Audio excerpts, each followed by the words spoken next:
Well, this week, Ed Wallace has been driving around in a large, I think it's safe to say, SUV. A very popular SUV. Yes, it is. As a matter of fact, I'm not always a fan of the extremely large SUVs. One of the great irony of life in America is when the baby boomers were growing up, I think the average family had 3.7 kids. And in the past 30 years, the average families had 1.9. Yet our vehicles became gigantic. And we finally have a new Expedition after 11 years. Now, here's the first shocker. Comes with a 3.5 liter V6 engine. Yeah, an EcoBoost engine.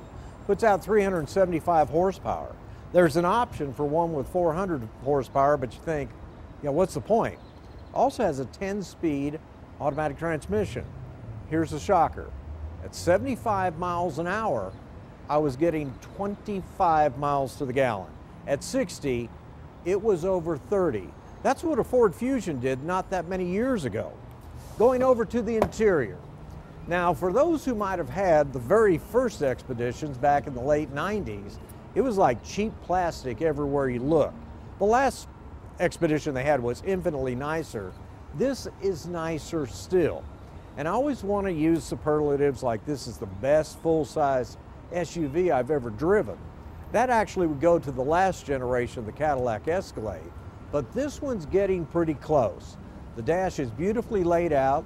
On the driver's side, there's a digital dash in the center, and the design people at Ford are really doing wonderful work on that.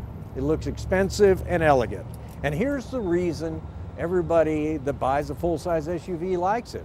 The incredible amount of space, front, center, and in the back on this, and it's huge.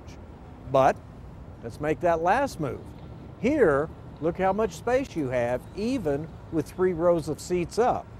And of course, nowadays, all you need is a button to start putting these things down.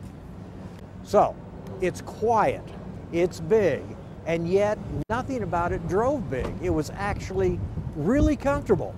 So, the base price on these now is about $52,000. This one's only $65,000, but they're also on the way out. The best year for sales in the Ford Expedition was 1998, $225,000. The best year for the GM was 2001, same number. But Ford sales are down 70%. I think the GM sales were down 60% because people have moved on to crossovers. With that, have a good weekend.